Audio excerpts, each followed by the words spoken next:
That's the first thing he said, was that like I think physicality was the difference, you know. I was starving myself to get to 154, and I feel a big difference at 160. I feel like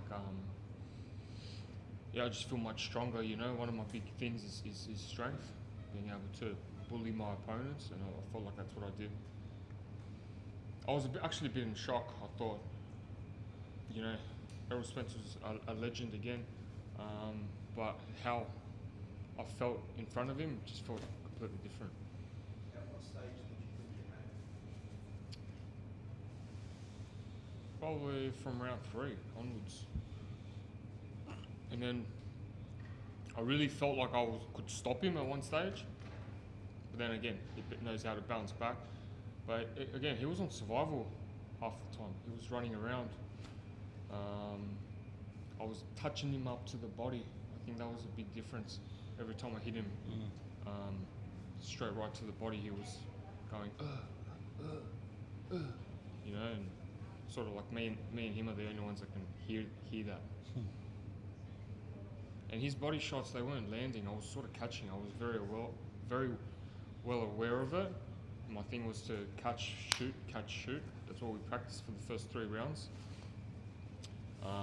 In my first, you know, I've been dropped 4 times, I think, or 3 times in the first round. So my thing is, I get too excited very quickly, so I need to slow it down and be able to, you know, take the fight nice and slowly. So that's why I was just like, you know what, think of defense first, and then the offense will go from that. I think you had him in that first round. He was on wobbling legs a little bit. Was he? I don't know. I got to rewatch it, man. I don't recall. Oh yes. But look, he's still fresh. It could have been just a little bit off, but yeah, he was. What was it like? Yeah, I just sort of chased him. Sort of what I did to Jeff Horn in the first round, if you guys remember. Tim, Yep. First off, congrats. It's a big name to have on your resume. Overall, how did you feel about the performance you had? Were you happy with what you did in the ring? No, I think I can do better. I think I need to let my hands go a bit more. I could have. I felt like I could have stopped him. I felt like it was there for the taking. But look, I'm pretty happy with beating a legend, Errol Spence, in one of the biggest fights of Australian boxing history. You know, it's pretty cool. I don't think it's sunk in yet. How does power feel?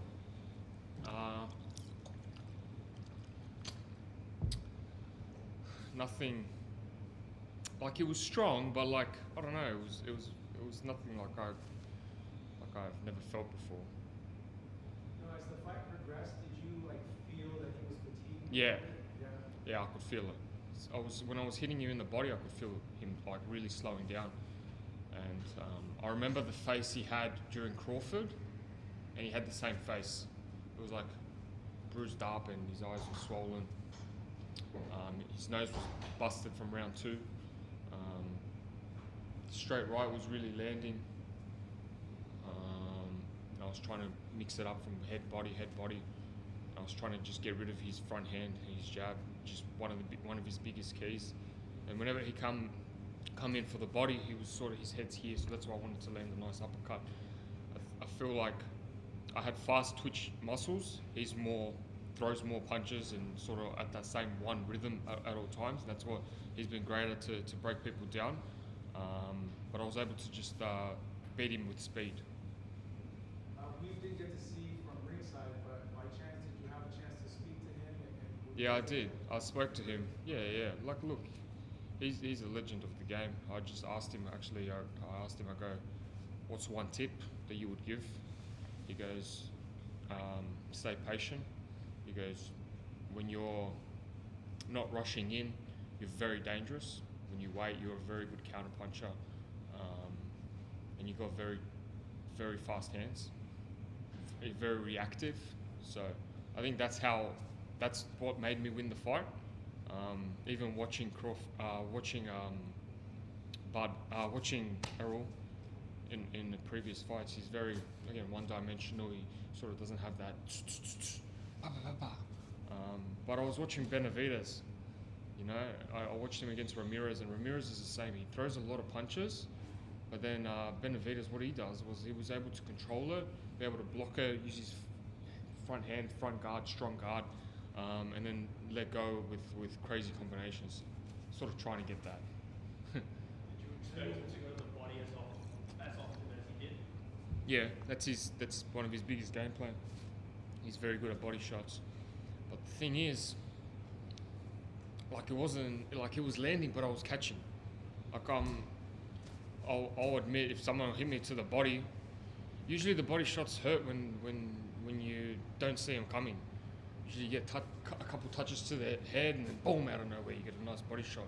That's the ones that go and it takes away everything from you. But his body shots were like very consistent. But yeah, he kept hitting me here to the butt. So I'm pretty sore in the butt. What do you make of his work to you in that first round? You feel like a left foot had stumbled? Then that's when I caught him. Yeah, and balance was like a big Yeah. Oh, I gotta rewatch it. that take away the time. You couldn't say he was unstable. No. What's it like coming back to Jeff Fennick after the rounds? Honestly, I was talking to Jeff.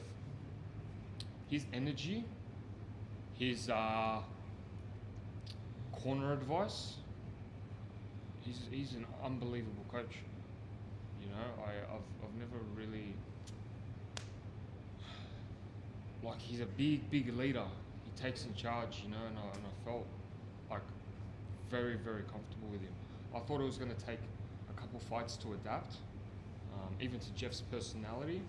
But honestly, after 2 weeks with me and Jeff, it just started flowing. I'm very blessed to be able to team up and partner with a legend like that.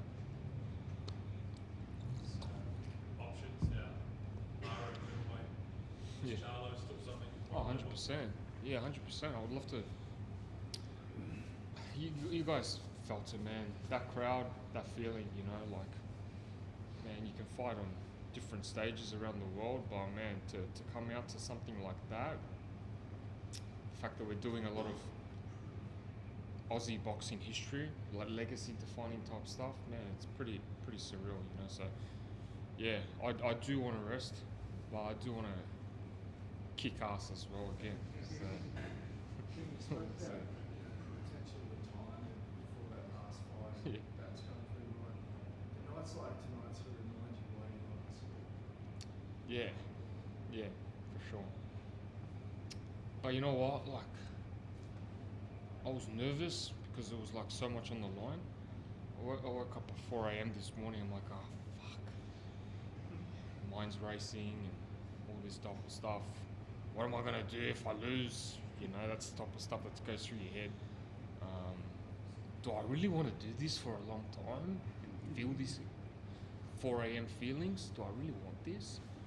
But man, when you put 10 weeks of hard work and a lifetime of sacrifice, it makes it all worth it, you know. So yeah, I definitely need a little rest because I've been going back to back, 3 fights straight up. So, but yeah, I definitely want to make some super fights happen again. Tim, a lot of people were saying that Fennick was going to help you with your mental game in this camp. How much do you reckon he contributed to your mental strength for the entire camp? Very big. You know what? I'm just. The main thing was just to be happy in life. You know, unfortunately, it was just too much going on in my life, and I'm just blessed to be able to, you know, just meet new great people, and just work on what I love to do, and that's to train, fight, and do this. Tim, it's not moved out when people get on the points. What does going the distance against such a legend mean for you? Does it send a message about your toughness towards your overseas opponents? What's that? Say it again. What does it send a message about how tough you are going the distance against a legend? I don't really need to show my toughness. I did it in the Fundora fight with my blood. What were Jeff's messages to you? Or you said that was Just his energy. his energy, his game plans, his you got to do this, you got to do that. It was refreshing.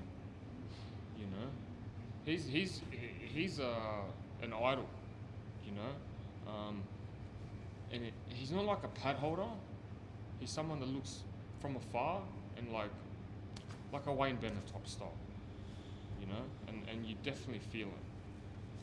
Well, I felt it from previous fights. I felt a big change. Pressure to get it done for you as well? No, it wasn't for. I was doing it for myself, you know. But man, Aussie boxing, two famous surnames collide against a legend of the sport, not just an Australian legend, a legend of the sport, and we got the job done. Where everyone doubted us, you know, we weren't supposed to win, we weren't the favourite. But yeah, put my back against the wall, and I always end up. How much more satisfying is it having a win tonight after everyone was doubting you? It doesn't really bother me, but yeah, it's a big FU to a lot of people. So you said in the build-up that you wanted to retire Spence and you were going to. Now that that's happened, he says you're not even trying to get you feel. How do you feel? Look, at the time it's not a personal thing, but it was just that's what I wanted to do. You know, it's either he does it to me or I do it to him.